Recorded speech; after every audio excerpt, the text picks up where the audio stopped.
kita perlu jadikan Kota Palopo ini kota bersejarah, kota yang memiliki budaya, kota yang memiliki kearifan lokal yang luar biasa. Jadikan Palopo sebagai kota yang memiliki agroindustri dan agromaritim. Dengan adanya agroindustri dan agromaritim, maka paduan dua hasil pertanian dan hasil perikanan laut ini akan menjadi kekuatan utama untuk peningkatan ekonomi masyarakat kita.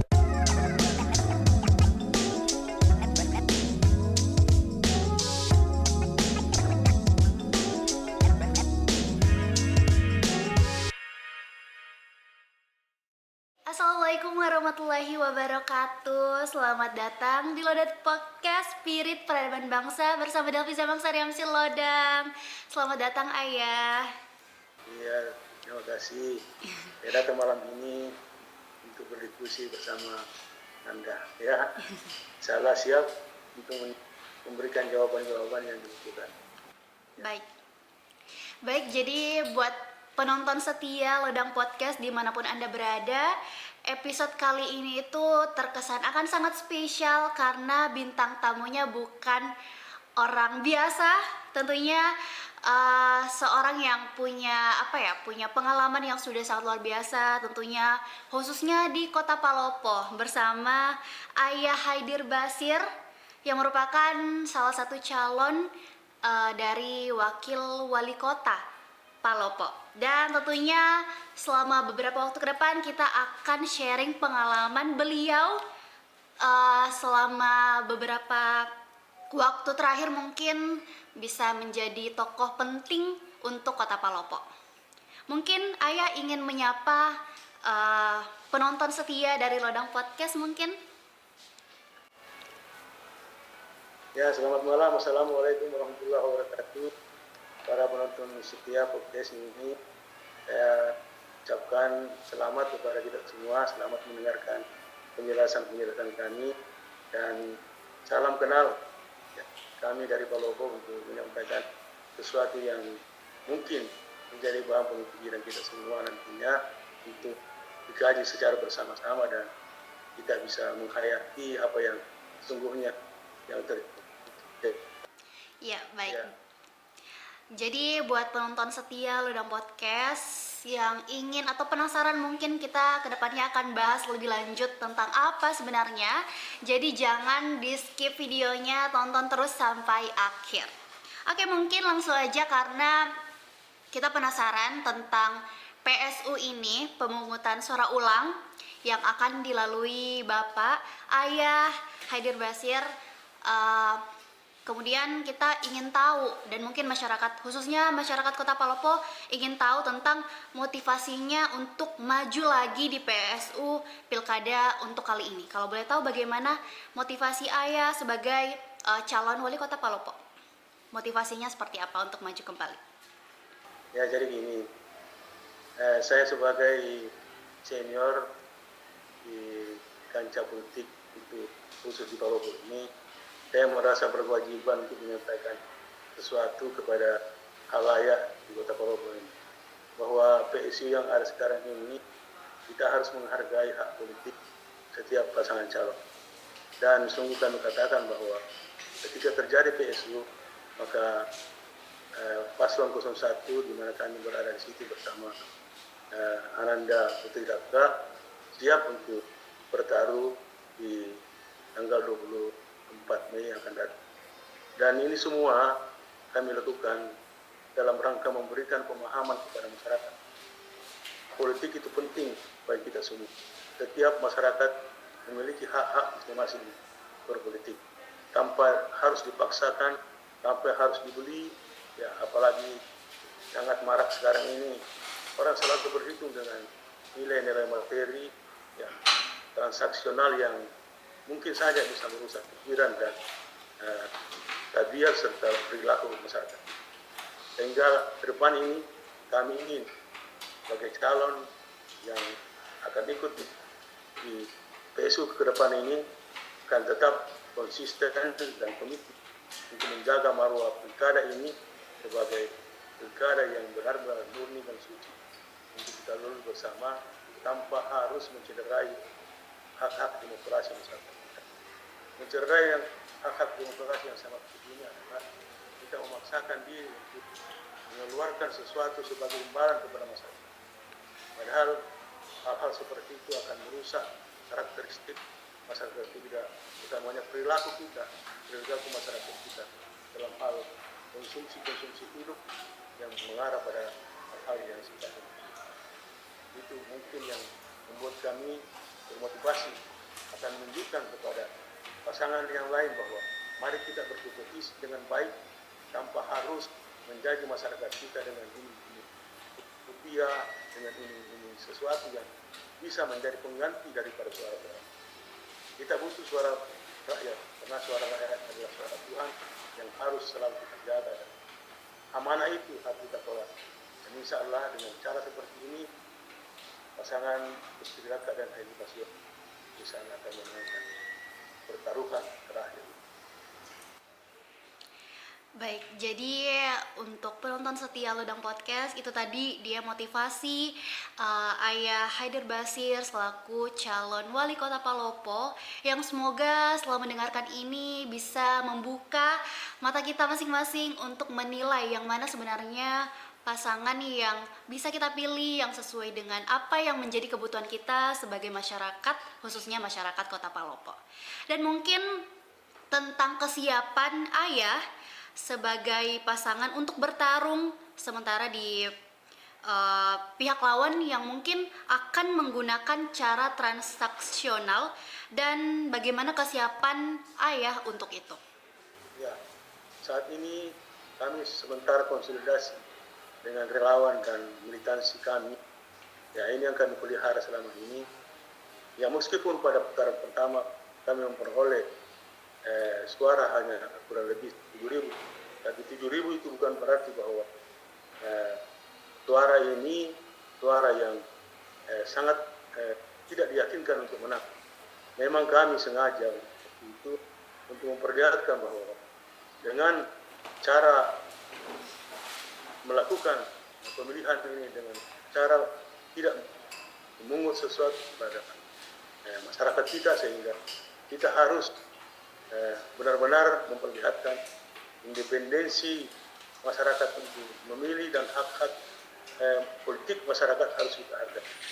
Itulah sebabnya maka kami dengan kekuatan militansi dan relawan kami tetap optimis, dan di putaran kedua ini kami akan berusaha untuk merebut kemenangan. Jadi di putaran pertama kita mendapat posisi keempat, bukan berarti bahwa di PSU ini tidak tetap berada posisi keempat. Insya Allah, jika Allah meredahi kami, maka kami akan mendapatkan posisi pertama. Amin. Semoga dari optimisnya ayah untuk menghadapi PSU kali ini bisa membawa perubahan, bisa masyarakat bisa melihat motivasi besar ayah untuk membangun kota Palopo tentunya. Dan mungkin masyarakat, khususnya masyarakat kota Palopo itu penasaran tentang bagaimana sebenarnya gagasan dan ide serta konsep rencana dari ayah jika terpilih menjadi seorang wakil wali kota dan wali kota Palopo. Ya, seperti yang saya katakan dari awal, hak politik masyarakat ini harus dihargai dan dihormati serta dijunjung tinggi. Sebab jika masyarakat dibeli dengan nilai transaksional, maka dengan sendirinya partisipasi masyarakat itu akan berkurang, dan bahkan dia akan menilai pemerintahan ini sebagai pemerintahan yang materialistik. Untuk itu kami sebagai pasangan nomor 1 ini selalu mau bertaruh dengan gagasan. Yang kami tawarkan tidak muluk-muluk. Gagasan yang kami tawarkan adalah gagasan yang sesuai dengan kondisi karakteristik wilayah kami. Secara geografi, Palopo ini memiliki pesisir pantai, memiliki belataran, kemudian memiliki bukit. Kalau kita dari arah utara ke selatan, maka yang kelihatan adalah hasil potensi pertanian di mana Palopo sebagai pusat. Kemudian kalau kita lihat dari ah, timur ke barat, ya. Kalau dari timur ada Teluk Bone, kemudian di arah barat ada pegunungan Bukit Barisan Nanggala yang merupakan area pusat pencadangan air untuk Kota Palopo dan sekitarnya, sehingga dengan kondisi barat dan timur ini jika dipadukan menjadi 4 persegi yang akan menjadi satu kesatuan sebagai layanan. Itulah yang sering kami sebutkan bahwa Palopo adalah epicentrum kawasan utara Sulawesi Selatan. Dan jika kita melihat potensi yang ada, maka kawasan Teluk Bone yang belum tersentuh selama ini akan kami jadikan Palopo sebagai kota yang memiliki agroindustri dan agromaritim. Dengan adanya agroindustri dan agromaritim, maka paduan dua hasil pertanian dan hasil perikanan laut ini akan menjadi kekuatan utama untuk peningkatan ekonomi masyarakat kita di seluruh raya khususnya dan Sulawesi Selatan pada umumnya. Dan dengan sendirinya maka Palopo akan menjadi epicentrum titik getar dari seluruh daerah sekitar. Ya, kita harus tahu, Adinda, bahwa di kawasan Teluk Bone ini ada berapa kabupaten kota yang memanfaatkan Teluk Bone. Mulai dari Sinjai, Bone, Sopeng, Waco, Lurai sendiri, Kolaka, dan Kolaka Utara. Mereka semua memanfaatkan kawasan Teluk Bone ini sebagai pusat untuk mengembangkan wilayah masing-masing. Nah, ketika Teluk Bone ini kita jadikan kawasan pengembangan regional terpadu, di mana Palopo sebagai epicentrum atau pusat pelayanannya, maka dengan sendirinya kita akan menciptakan satu kondisi yang bisa menjadi terlayan tidak hanya pada wilayah Luraya saja, tapi semua daerah atau wilayah yang berada pada kawasan Teluk Bone. Nah, itulah sebenarnya gagasan yang akan dilakukan. Nah, semua ini tidak bisa jalan jika tidak kita membuat piranti-piranti yang bisa mendukung program yang menjadi gagasan kami. Ada Waterfront City Palopo. Perlu Anda ketahui bahwa Palopo yang memiliki garis pantai kurang lebih 21 km akan kita jadikan sebagai kawasan Waterfront City. Seperti ada yang di Makassar kita lihat, itu ada Waterfront City. Seperti itulah suasana yang akan kita ciptakan. Modernisasi pesisir, jadi ada kota pesisir yang kita mau buat sebagai pertalian antara Bali, Larantuka, dan Toraja. Karena Toraja adalah wisata dunia, di mana Bali juga merupakan wisata nasional yang sudah membumi sekali. Maka dengan sendirinya katalisa ini bisa terjadi jika Palopo berkembang untuk mendukung pariwisata ini. Nah, itu satu. Kemudian kedua, ada kota baru yang harus kita lakukan. Palopo ini adalah kota tua. 1603 ya, dan 1603 Palopo ini terbentuk. Ya, Palopo ini terbentuk. Itu sudah menjadi kota yang sangat tua. Sehingga kita perlu pemenang. Kita perlu jadikan kota Palopo ini kota bersejarah, kota yang memiliki budaya, kota yang memiliki kearifan lokal yang luar biasa. Karena disinilah tumbuh kerajaan yang terbesar di Sulawesi Selatan, bahkan di Indonesia Timur. Ini yang harus kita jaga. Nah, dengan adanya ini, maka dengan sendirinya Palopo ini akan kita buat sebagai kota budaya, kemudian kita akan membangun satu kawasan kota baru mandiri namanya, sebagai tumpuan kita untuk memberikan pelayanan pada daerah sekitar. Palopo, ketika kita melihat dalam posisi barat timur ini, pariwisata Toraja sebagai wisata dunia, Palopo akan menjadi internet. Nah, ketika dia menjadi internet, maka dengan sendirinya kita akan menjadikan Toraja dan Larantuka sebagai katalisasi untuk pengembangan wisata di Indonesia, khususnya Indonesia paling tinggi.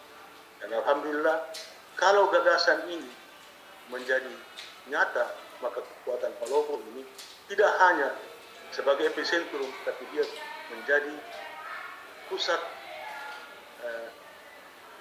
dia sebagai central point of Celebes, tidak akan menjadi pusat informasi dan pengembangan wilayah di Sulawesi. Seperti yang terjadi di Makassar, ada Central Point of Indonesia yang digagas oleh pemerintah Sulawesi Selatan. maka dengan sendirinya Palopo akan kita jadikan sebagai central point for Sulawesi. Nah itu semua Adindaku gagasan-gagasan yang kami sampaikan, karena hal ini tidak terjangkau pikiran-pikiran orang terhadap bagaimana mengembangkan Palopo. Kalau semua ini jalan, maka kita tidak perlu repot-repot lagi mencari PAD, karena investasi akan masuk dengan sendiri. APBD bagi kami bukanlah hal penting untuk menjadi bahan atau menjadi anggaran untuk digunakan membangun infrastruktur. Tapi APBD yang ada ini akan kita kembalikan kepada rakyat untuk menjadi nafkah mereka, karena di APBD itu ada kesehatan, ada pendidikan, ada modal usaha dan infrastruktur lain. Tapi fokus kami adalah bagaimana layanan dasar bagi masyarakat ini sangat penting untuk meningkatkan derajat kesehatan, derajat kemuliaan masyarakat. Bahwa indeks pembangunan manusia tidak bisa akan kita capai jika semua ini tidak lakukan dengan baik dan benar. Karena kalau kita hanya mengharapkan APBD untuk membangun Palopo, ya saya kira sangat naik. Berapa sih uang yang tidak bisa siapkan di membangun Palopo? Apalagi yang lalu terjadi Bengkalai, ada 250 miliar dana yang harus diselesaikan oleh siapapun yang terpilih nantinya, akan kerepotan untuk menyelesaikan urusan. Tapi insya Allah jika kami terpilih, ya 01 terpilih menjadi wali kota dan wakil wali kota, 250 bukanlah hal yang sangat sulit bagi kita, karena kita akan mengembangkan Palopo ini tidak dalam sub-sistem, tapi kita akan membuat dia sebagai satu sistem besar di mana semua komponen akan terlibat dalam. Dan Palopo ini tidak bisa dibangun dengan sendiri, dia harus ditopang oleh daerah interlain lainnya. Ada Belopa, ada Masamba, ada Mali. Mereka menjadi hinterland kami, hinterland Palopo, untuk menunjukkan pelayanan produksi bagi hasil-hasil produksi yang mereka kembangkan di daerah. Nah itulah semua yang akan kami lakukan, sehingga kami tahu adalah hal-hal seperti ini yang menjadi pemikiran kalau kita mau jadi wali kota. Ya, tapi kalau kita hanya mau jadi wali kota kemudian menunggu proyek-proyek, kemudian dapat fee, enggak usah jadi wali kota. Ya, nanti kan yang meritokrat. Tidak ada lagi sepupu atau keluarga yang mendekat-dekat kalau ingin jabatan. Yang kita mau lakukan adalah kompetensi. Siapa yang berkompetensi, dia yang bisa mendapatkan jabatan. Jika tidak punya kompetensi, ya minta maaf. Ya Anda harus belajar dulu, kemudian tidak perlu lagi cari-cari muka atau menjilat-jilat seperti ya Palopo ini dengan kualitas sumber daya manusia yang ada. Jika gagasan itu jalan, maka dia harus siap betul untuk memanfaatkan sumber daya alam dan kekuatan sumber daya manusia yang tidak betul. Saya kira begitu Dinda, apa yang menjadi gagasan kami untuk menjadikan Palopo ini sebagai kota yang indah, damai, aman dan nyaman. Di dalamnya masyarakat akan sejahtera, masyarakat akan aman, dan masyarakat akan menikmati suasana itu. Happy dan enjoy untuk hidup rukun bermasyarakat yang saya kira itu gagasan kami. Baik, terima kasih Ayah sudah menjelaskan ide dan konsep seandainya jika terpilih menjadi wakil wali kota di Kota Palopo. Dan semoga ini bisa terrealisasikan nanti dan semoga juga bisa menjadi motivasi untuk mungkin pejabat-pejabat daerah selain dari Kota Palopo mungkin, dan mungkin masih terkait dengan pertanyaan sebelumnya tentang ide dan konsep. Saya juga penasaran dan mungkin masyarakat Kota Palopo juga ingin tahu tentang pola kerja pemerintahan yang mungkin Ayah akan jalankan kelak jika nanti terpilih menjadi seorang wakil wali Kota Palopo. Ya, jadi intinya Dinda, pemerintahan yang baik adalah pemerintahan yang selalu bekerja baik atau mengabdi untuk masyarakat. Dan pemerintahan yang baik adalah pemerintahan yang tidak memungut pajak dari rakyat. Maksudnya tidak memungut pajak dari rakyat. kalau rakyat itu juga sejahtera. Bagaimana seorang pemimpin atau seorang bupati, wali kota bisa bekerja yang baik untuk meningkatkan kesejahteraan. Itu yang paling penting. Dan kami dalam memanfaatkan sumber daya manusia yang ada seperti yang saya sampaikan tadi, bahwa sistem kerja kita adalah sistem yang meritokrasi.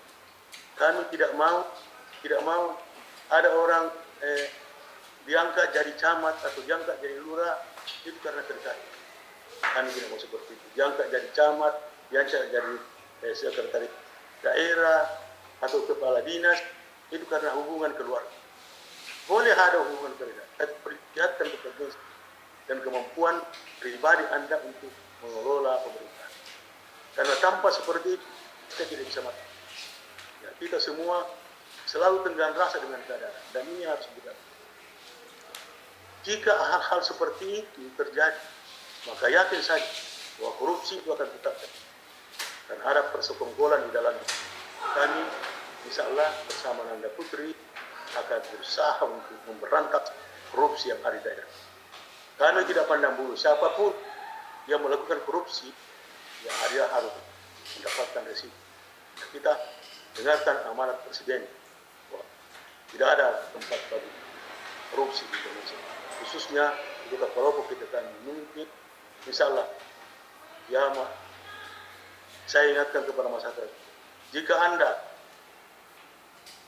kami nantinya menduduki tampuk pemerintahan, lantas kami tidak berupaya untuk menyelesaikan persoalan-persoalan korupsi di Palopo, ya kami akan berhenti di tempat ini dan tidak akan lanjutkan kepada pemimpin yang nantinya bermuara. Itu kunci dari kami. Sebab korupsi ini sangat membahayakan. Banyak hal-hal yang terjadi di daerah kita di Palopo itu, saya tidak usah sebut yang terjadi seperti itu, tapi kondisi objektif yang melihat, yang kita bisa lihat di Palopo ketika kita berjalan keliling kota Palopo, maka akan kelihatan suasana tidak beresan pembangunan yang dilakukan oleh pemerintah sana. Menurut mereka sudah bagus, tapi menurut masyarakat itu belum bagus. Kami lebih memilih pandangan masyarakat yang kurang bagus, dan kami akan memperbaiki pandangan masyarakat itu untuk mencari jalan keluar. Kita akan berantas semua yang merusak tatanan pemerintah. Kemudian pengabdian kami ini tidak hanya sebatas seperti bahwa pemerintahan ini adalah layanan yang prima yang harus kita lakukan. Kita tidak boleh menunggu masyarakat berteriak baru kita datang. Kita harus menjaga suasana kondusif bagi masyarakat. Ketika ada masyarakat kita mengeluh terhadap sesuatu dari pelayanan kami, maka tidak akan bertindak untuk menyelesaikan persoalan. Insya Allah semua ini akan berjalan dengan baik. Dan di 100 hari pertama ketika kami terpilih, akan kami lakukan upaya untuk memperbaiki tatanan, utamanya tatanan birokrasi pemerintahan yang ada. Saya kira itu begitu. Baik, jadi itu dia tadi penjelasan tentang pola kerja jika seandainya terpilih menjadi seorang wakil wali kota dari Ayah. Dan semoga ini tentunya diharapkan bisa terrealisasikan, dan juga seperti yang kita ketahui kondisi negara kita yang korupsi di mana-mana, dan semoga terpilihnya Ayah sebagai seorang wakil wali kota nanti bisa menjadi jalan untuk memberantas oknum-oknum yang menjadi orang-orang yang berkorupsi tersebut tentunya. Dan juga sistem pemerintahan itu tidak bisa berjalan baik walaupun mungkin pemimpinnya baik, tapi ketika masyarakatnya tidak ikut andil bekerja sama untuk memperbaiki sistem pemerintahan di suatu daerah, itu juga sangat diperlukan tentunya. Dan untuk pertanyaan terakhir, sekiranya Ayah ada saran mungkin atau masukan dalam perhelatan pemungutan suara ulang kali ini, seperti apa mungkin ada Ayah? Ya, jadi kami sebagai pasangan calon akan berusaha semaksimal mungkin untuk meyakinkan audiens atau masyarakat pemilih agar tidak terpancing dengan suasana politik yang ada sekarang. Palopo kita sangat terkenal di daerah lain. Malu rasanya jika suasana ini terus menjadi kekuatan menganggap diri bahwa inilah Palopo yang bisa. Kami sangat malu dengan statement-statement seperti itu. Inilah yang kami akan hilangkan. Dan saya mengajak pada calon-calon lain, mari kita berkompetisi dengan kekuatan kita masing-masing. Ya, pemilihan ini bukan memilih hanya untuk kemenangan saja, tapi kita akan memilih pemimpin yang memiliki gagasan yang akan memajukan daerah kita. Pemimpin yang selalu membela rakyat, pemimpin yang selalu melayani rakyat. Jadi kalau kita mau jadi pemimpin lantas dengan nilai uang saja, bagaimana jadinya kalau begitu? Cukuplah yang lalu-lalu orang melakukan manipulasi. Dan itu bukan rahasia lagi, sudah terang-terangan di sini. Dan saya sarankan kepada kita, dan khususnya kepada calon, mari kita dengan ikhlas dan tulus, jika kita ingin mengabdi kepada daerah kita, hindarilah hal-hal yang bisa membuat manipulasi terjadi. Bukan kami tidak punya uang, kami punya uang, tapi kami tidak ingin mencederai hak demokrasi rakyat. Rakyat kita harus diberi dengan nilai uang 200-300 ribu. Besok setelah dia diberikan, lusa semua itu akan ada. Dan mereka akan melupakan kita dan kita juga melupakan. Sebab dalam pikiran orang yang memberi itu selalu berada nilai bahwa saya sudah beritahu, saya sudah berikan uang. Dan balasannya adalah silakan saja mencari. Nah, inilah semua dampak-dampak sosial yang kita takutkan akan muncul sebagai akulturasi budaya yang baru, sehingga tatanan masyarakat tidak bisa rusak dan budi pekerti bagi masyarakat sangat jauh dari apa yang menjadi warisan leluhur. Ingat bahwa warisan leluhur Palopo ini adalah pusat kerajaan yang dimuliakan oleh raja-raja di Sulawesi Selatan, kerajaan yang selalu dipuji dan kerajaan yang selalu memberikan yang terbaik atau masukan-masukan terbaik kepada kerajaan. Jagalah kemuliaan daku dan kemuliaan kerajaan. Kalau kita tidak malu dengan cara begitu, karoi sire alih. Jangan Anda merasa bangga memiliki uang banyak sehingga Anda begitu sombong, menghamburkan uang membeli masyarakat kita dengan suara. Belum tentu dengan suara ini Anda bisa menang, insya Allah. Semua itu akan kembali menjadi rahasia Allah. Dan kalau Allah meredai itu, maka takdir terbaiknya akan turun kepada orang yang begitu ikhlas dan untuk membangun daerah. Saya kira itu bagi saya, dan khusus saya sebagai wakil wali kota, saya akan melaksanakan tugas pengawasan. Saya tidak ingin seperti wali kota sebelumnya, wali kota sebelumnya hanya datang dulu dengar dia, kemudian mencari jalan untuk urusan lain. Kami mau wakil wali kota itu bekerja maksimal untuk menjaga keharmonisan antara dua itu. Perlu Anda tahu betul bahwa kami pasangan calon 01 adalah anak dan ayah. Kami selalu menjunjung tinggi kasih sayang. Saya menghormati Nanda Putri sebagai calon wali kota, dan Nanda Putri menyayang saya sebagai orang tua yang betul-betul menjadi wali kota. Dan saya selalu katakan, saya akan dorong Anda dari belakang, dan saya akan menjaga kehormatan wali kota, bukan malah merusak kondisi-kondisi yang ada. Insya Allah kami selalu akan bersama, juga kasih sayang selalu tumbuh. Saya kira itulah saran kami dan statement kami yang terakhir. Terima kasih.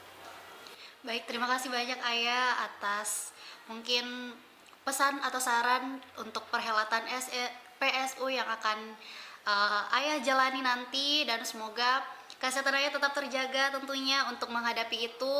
Terima kasih banyak sudah meluangkan waktunya untuk sharing tentang bagaimana kondisi di Kota Palopo, tentunya tentang cara menghadapi perhelatan PSU kali ini juga. Penonton Lodang Podcast dimanapun Anda berada, sampailah kita di akhir sesi kali ini. Dan semoga ini bisa menjadi tontonan yang berwarna tentunya untuk penonton Lodang Podcast dimanapun Anda berada. Dan jangan lupa untuk terus like, comment, share, dan subscribe, karena Lodang Podcast akan selalu setia untuk menemani Anda dimanapun Anda berada.